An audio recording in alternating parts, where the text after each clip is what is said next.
I set a goal to do $256 million in annual revenue in my company in 10 years, and I failed, and I changed my goal. And in this video, I'm going to explain exactly why I failed, why setting such a big goal was one of the best decisions I ever made in my life, because I came up 1/5 of the way to actually reaching that goal, and the business wisdom lessons that I learned along the way on why top-line revenue growth is not the end-all be-all, and what the number one KPI to a successful business really is. So strap in and listen if you want to learn how to generate $10+ million in your own business in a very short period of time.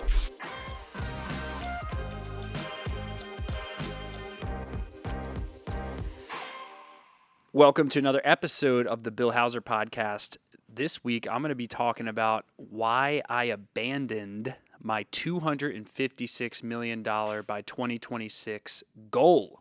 Okay, this is the first time I've publicly talked about this. There are speeches that I have given in the past. There are identities and beliefs I've adopted around my entire self-worth being wrapped up in this crazy goal of hitting $256 million in annual revenues by 2026. Now, at the day I'm filming this is June of 2025, so I'm about 18 months or so away from my 2026 deadline. Okay, this is a big moment that I'm having to look in the mirror. I'm having to really introspect and understand, why did I set that goal in the first place?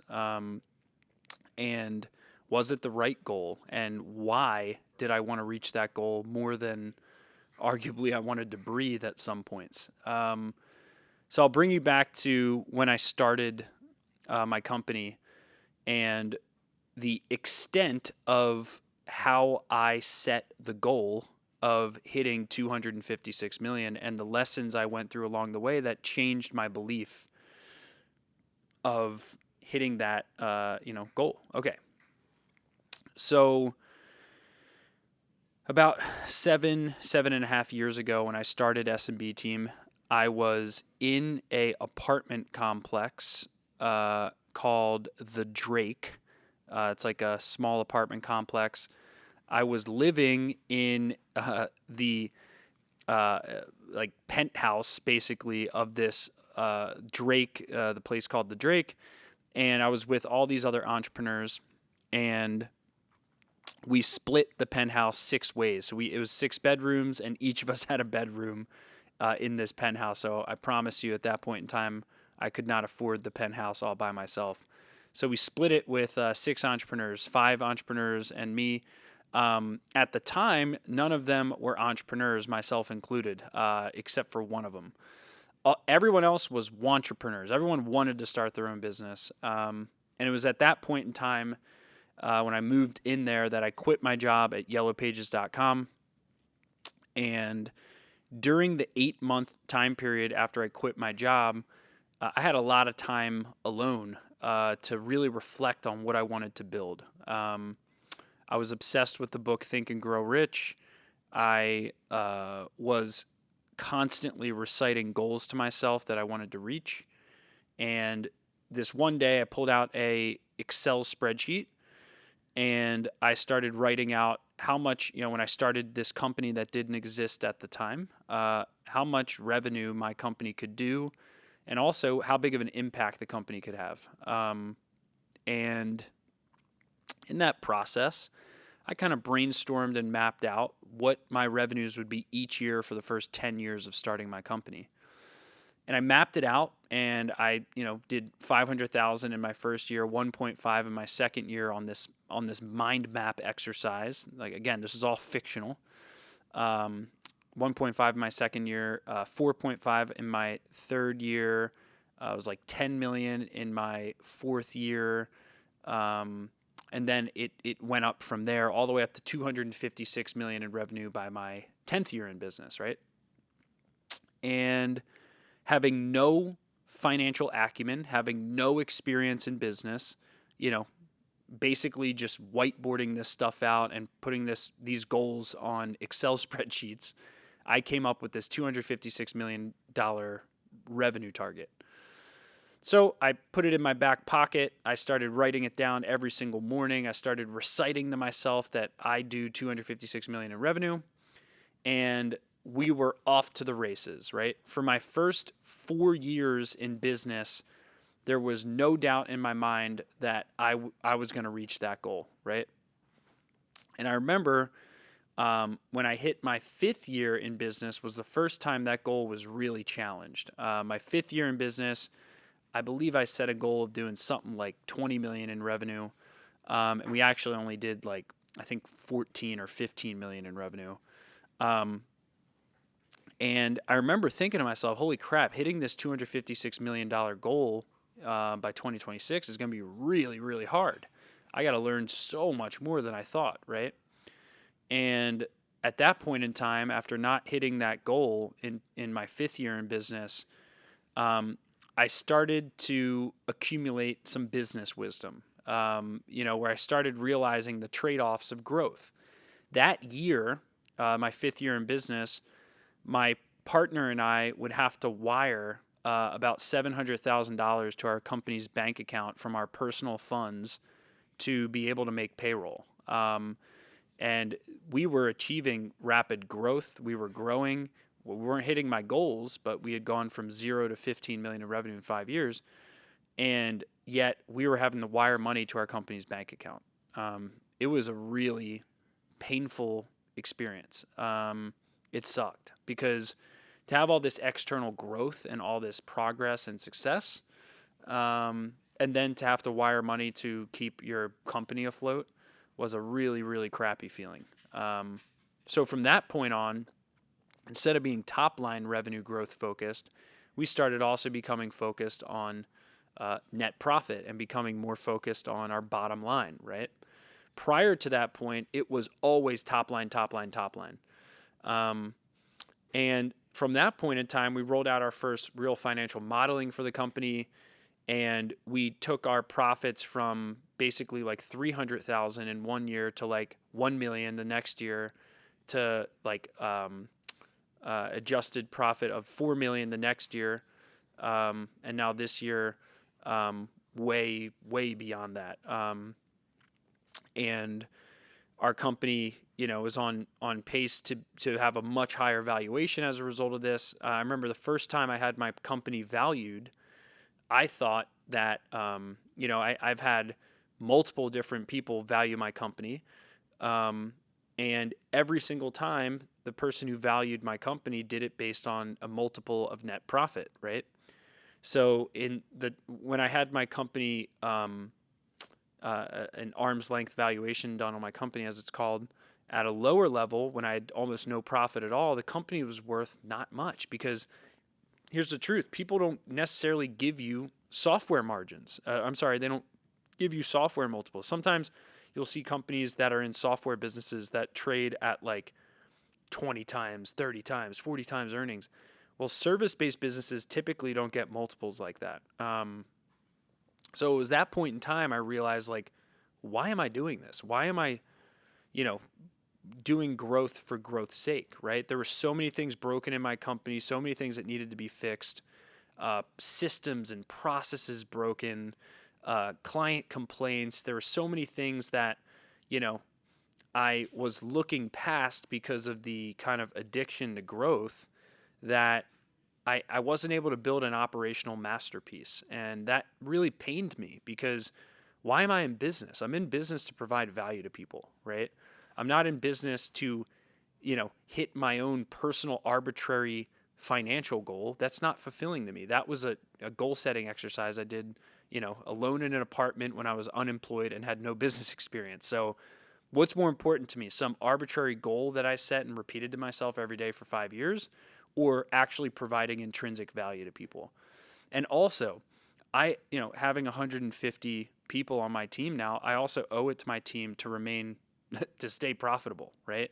And ever since that scare in my 5th year in business, now, going on our 8th year in business, we're in the best place we've ever been in financially speaking, and that's because I changed my focus. I changed my goals from top line revenue growth to a more disciplined value creation approach with building world class operations, having a world class team of absolute geniuses on our team that do best in class work for our clients, right? And slowing down a little bit, but keeping the intensity on the mission, right?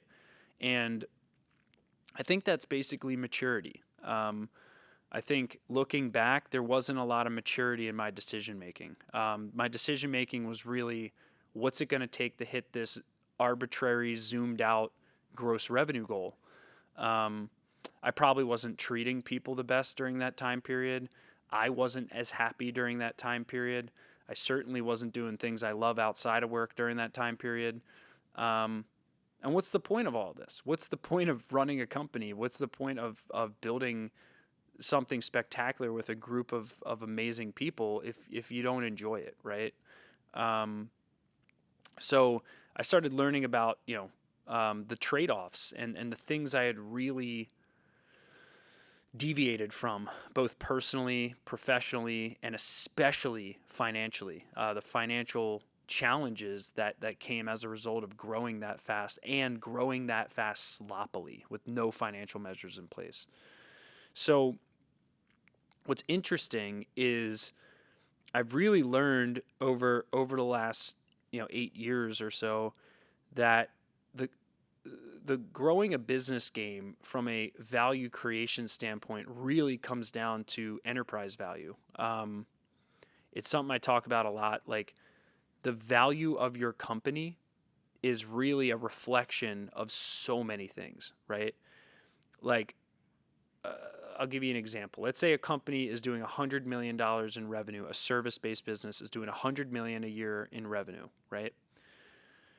And let's say that company is profiting $0, meaning they're making $100 million in revenue and they're spending $100 million in expenses per year, right? That company is not going to be worth much, right? 0% profit, when most people value companies based on a multiple of profit, like, your company is not going to be worth much, even if you do $100 million in revenue, right? Now, let's do an alternative approach. Let's say that your company is doing $100 million in revenue, but it's profiting $20 million a year, right? Well, a company like that is going to get at least a 10 to 12x multiple, depending on the level of, how recurring the revenue is, et cetera. Why would someone pay you, $200 to $240 million for a company that's doing the same revenue as but's profiting 20% of that revenue versus a company that's profiting zero? Well, it makes perfect sense. Number one, profit is a sign of a great business model. Ultimately, having no profit in your business means either your product sucks or your sales and marketing sucks, or both, right? If your product sucks, you're not going to have clients stick with you. And if your sales and marketing sucks, you're not going to have clients sign up with you. And therefore, your company's not going to be as profitable. When your company's not as profitable, it's not worth as much, right? When you get higher levels of client retention, that increases your company's value, right? What does higher levels of client retention mean? It means your clients are happier, right? Your clients are getting better results. Does that mean you're doing the right thing for clients? Absolutely, right? If your retention increases, it's a sign that you're doing more of the right things for clients, right? So the more retention you have, the more value your company is going to have to, in the quote unquote marketplace, right? So if you start with enterprise value in mind as the primary KPI and metric of business success, then it's really hard to make bad decisions, because you run into win-win-win scenarios, right? Where it's like, my clients are winning, my team is winning, and therefore my company is winning, and my company is worth a lot, right? So from this whole process, I started thinking, like, what do I really want? Do I want $256 million in top line revenue, even if that means I'm spending $256 million per year, which means I'm profiting nothing? No. I think what I want is actually $256 million in enterprise value. and I want to do it the right way. So let's look at mathematically what that is. 256 million in enterprise value, not top line revenues. I'll divide that by 12. Okay. So that means if my company was profiting $21 million per year and I got a 12x multiple on that, 21 times 12 is 256 million in enterprise value. That's basically, enterprise value basically means the in essence cash value of your business if you were to sell it, or the cash value of your business if you were to raise debt on the enterprise value of your business like private capital companies do. So I'd need to be doing 21 million in EBITDA to do that. Okay, to get a 12x multiple, I need to have really high client retention, which means our products and services have to be crushing it for our clients. We have to be running the best marketing campaigns possible, best in class for our clients. We have to be offering the best coaching and consulting solutions for our clients, fractional CFO, COO solutions, coaching, so that we can deserve to get that high of a multiple, to have that high of an enterprise value. Okay, so then let's reverse engineer from that. How much in top line revenue do I have to be doing if I was doing 21 in EBITDA, in profit? Well, if I divide that by 0.3, if my company is profiting 30% per year, my company only needs to be doing 71 million in top line revenue per year with 21 million in profit to be worth 256 million in enterprise value, right? So take the alternative approach. Again, let's say that my company was doing 256 million in revenue and profiting nothing. That company is worth nothing. But a company that's doing 71 million in annual revenue and 21 million in profit is worth 256 times what a firm is doing that's profiting nothing, right? No matter what the top line revenue is. So this is what I would call like business wisdom, right? Now, your business's enterprise value is a reflection of the value of your business. Whether you ever intend to transact in any way, shape, or form, right? Your enterprise value is your net worth, right? As the owner and CEO of my company, my net worth is in essence the value of the company multiplied by my percentage ownership of the company, right? So not only is that true, but my company's enterprise value is a direct reflection of the quality of people that I can employ. The amount of money I can pay the people on my team is a direct reflection of the value of my company, right? A more valuable company with more profits can pay their team more money, right? So more profitable company means A, happier team. B, we can reinvest more in R&D, right? Which then produces C, better results for clients, which then results to D, more client happiness, right? So this is a flywheel effect. A company that has no profits and therefore no value is a company that can't reinvest in its team, can't reinvest in R&D, can't reinvest in client happiness, can't reinvest in results, right? So this is a win-win-win. Like profit has been made out to be an enemy in business. Like companies that make a profit are somehow a bad thing. Well, companies that can't make a profit are companies that go bankrupt. If every company in the United States went bankrupt, there would be no jobs for people. If there are no jobs for people, there would be record levels of unemployment. If there are record levels of unemployment, we would be in a catastrophic recession, right? So profitable companies are literally what make the world go around. I mean, that's why we literally help our clients with our fractional CFO solution, solve that problem in their business, is because like having no profits in a business makes the economic livelihood of a local market completely halt, right? So profitable businesses, which are therefore valuable businesses, are the lifeblood of jobs and the lifeblood of economic certainty. So that's why my goals have changed. My goal is not, and also it's so forceful. I feel like when I first set my goals around growing SMB team, it was really more from a place of fear and lack. It was almost like a feeling of, if I don't reach this goal, then I must not be worth anything. I must be worthless, right? Now, I mean, at that point in time, I was not consistently meditating. I was really off and on 8 years ago, and I really started S&B team. I was more brute force at that period in time. And over time, through my meditation practice, I've learned to just accept a little bit more. Like when the market gives me lessons, I tend to smirk at them and embrace them and smile them and hug them a little bit more than I did in the past, where I was more dismissive, right? So when things don't go to plan, that's a sign that something deeper isn't working well, right? When things don't go to plan, it's a sign that something's broken in your business model. Something's broken in either your ability to provide value to clients, your ability to sign up clients, and listening to that and slowing down and understanding the root causes that are contributing to that, so that you can permanently solve them instead of just put band-aids on the issue, which are then going to pop up as bigger problems in the future, which is how I solved many of my problems in my first few years in business. That's not sustainable. It's not sustainable. So if you look over your life in periods of 10 years, right? It is, we overestimate what we can do in a day. We underestimate what we can do in a decade, right? We overestimate what we can do in a day. We underestimate what we can do in a decade.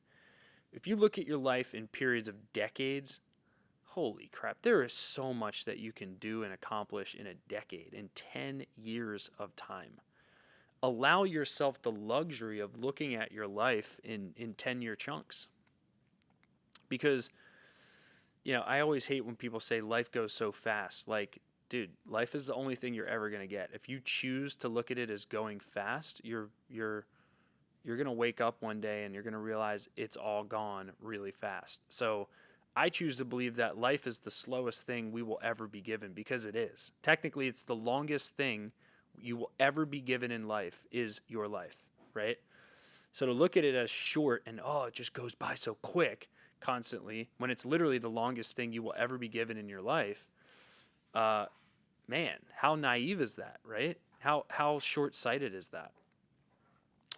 So I've just taken a longer view approach. I've taken a more wisdom-based approach rather than a this must happen by this date approach, more flexible approach. And I think nature doesn't work in extremely structured ways, right? If you think about how nature works, it's not all black and white. Nature doesn't create some strategic plan and then execute perfectly to it based on quarterly goals. There's big catastrophic events that pop up. There's surprises. There's, unpredictability constantly in nature. And because of that, nature rules, I believe, all laws, right? In terms of physics, right? So if that's true, if there are rules of nature that create unpredictability, that means that there's rules of life, rules of business that create unpredictability. So to be so structured and fixed on everything being so perfectly lined up and everything's going to happen based on your predetermined deadlines, that's naive, because that's not how nature works, right? So I can certainly say, this has been a, if I kind of go back to where things were 8 years ago when I had, just me, my wife, and an idea before this whole thing existed. And I look to where I am now, and the goals that I set along the way, and I look at where we're going to be this year, which is, halfway to 9 figures, basically. Okay, I could look at halfway to 9 figures, as I only got 1/5 of the way to my goal to 256, right? By 2025. I could look at it as that, Or I can look at it as, holy shit, this goal setting exercise of going to 256 million really worked, because we went from 0 to halfway to 9 figures in 8 years, right? And maybe this goal setting exercise I did of setting this huge stretch goal that I came up short on, maybe that actually worked, because what percent of businesses go from 0 to halfway to 9 figures in just 8 years? So I have a lot to be grateful for, and I've learned a lot from my goals. I've edited my goals now. It's not all top line. It's not all top line revenue and growth focused. It's more strategic. It's more value focused. It's more smart scaling instead of reckless scaling. And yeah, I wouldn't trade any of the lessons on the way to getting to this realization. I wouldn't trade them in for the world, because I wouldn't have learned these lessons had I not prioritized growth and taken the financial sacrifices that were needed to learn these lessons. So hindsight's always 20/20, but I don't think that just because hindsight's 20/20, I don't think it's right to turn your past into regrets on things that really propelled you forward. So yes, my goal has changed. I am not going to reach my original goal of 256 million in top line revenue, and I've changed the goal, and I think it actually worked pretty well, because it got us to where we are now. And I know for sure, had I only set the goal of I want to do $1 million a year, 1/50th of where we are now. Had I set a goal like that, I sure as hell wouldn't have gotten to where we are now. So I'm grateful for the wisdom, the learning lessons, and excited to keep setting more strategic, more targeted goals for the future. So I hope you got value from this, and I'll see you in the next episode. Peace. If you found value in this podcast, here's one way I can help your firm right now. First, you can get our new book, Law Firm Growth Accelerator. It's everything we've learned over 10 plus years helping lawyers build thriving, profitable firms. The strategies that you'll get in this book work for any practice area and any revenue level. You can get the audiobook and ebook 100% free, or just cover the shipping and we'll send you the physical copy to you in addition to the audio and ebook. Go to smbteam.com/book to get your copy.